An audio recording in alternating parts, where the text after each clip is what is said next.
So I'm here to tell you that it will take longer. It will be more difficult. It will require more effort on your part. But you know what I can tell you about that?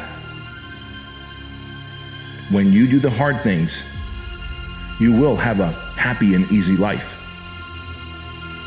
But if you constantly choose to take the path of easy and negotiate and compromise, you will have a hard life that ends with regret.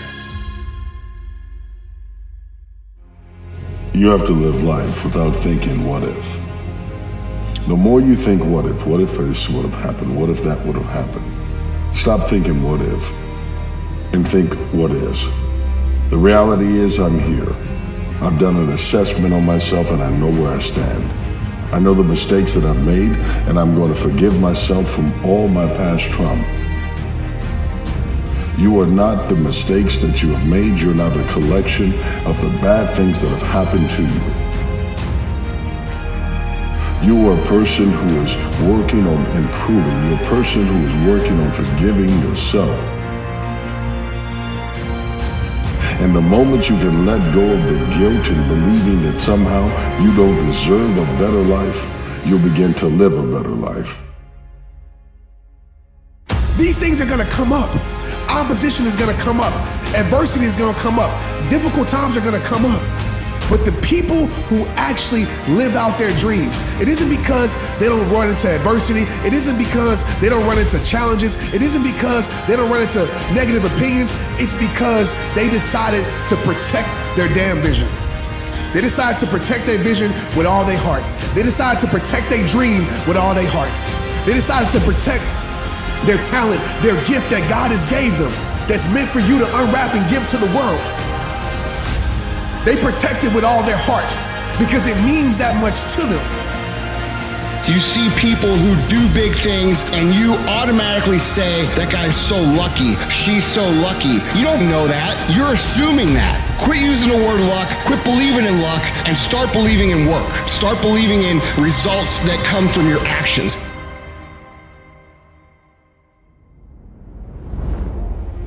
The reason most people fail is because they give up what they want most for what they want now.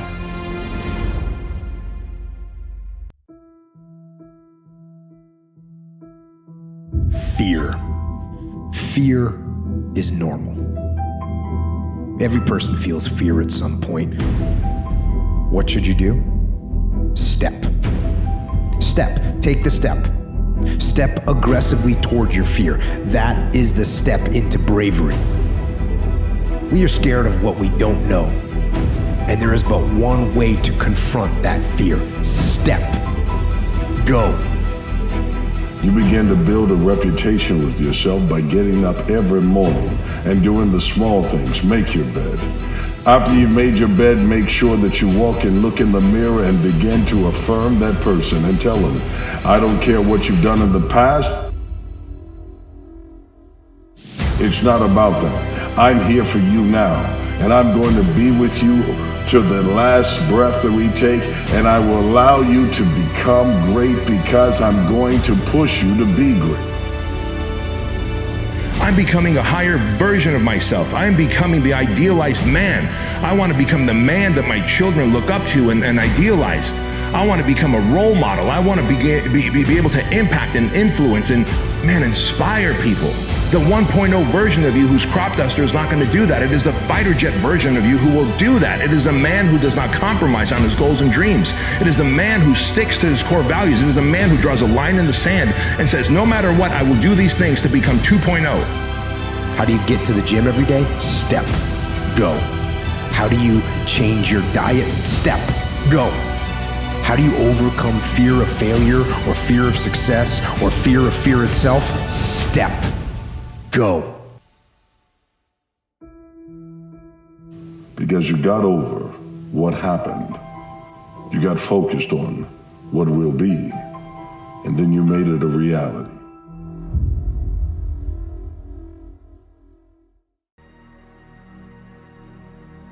Take that idea that you have to be attached to things and know that you came in with nothing, with no thing, and you're going to leave with nothing, with no thing. And understand that your life is a parenthesis in eternity. live there without attachment.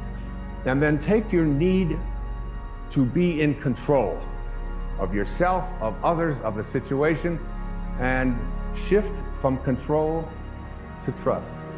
Letting go and letting God. Allowing yourself to trust in your nature. Allowing yourself to no longer believe that everything has to be controlled by me, and that other people no longer have to be in control of me as well. Begin to trust.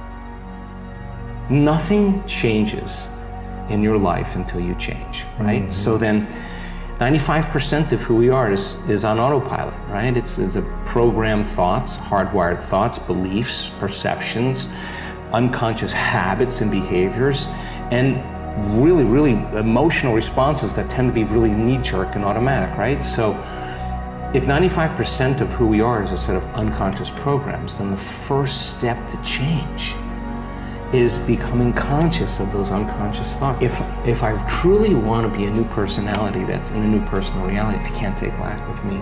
I can't take unworthiness. I can't take the story that goes along with it with my parents or my grandparents or my ex or whatever. That story has to end, right? I mean, if not now, when? Don't worry about the fact that you don't have all the things you need in order to make it happen. Decide that you're going to do something about it. Become an active force in your life. See, you've got some talents and abilities right now you have that if you don't challenge yourself to use those talents and abilities, you'll never ever discover the full effect that they can have on achieving all the things that you want to achieve. Most people go through life never using the power they have. You have enormous power to begin to create all the things that you want in your life experience, but most people go through life never using.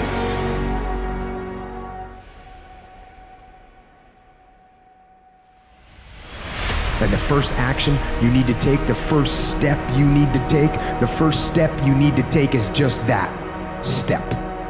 Go now.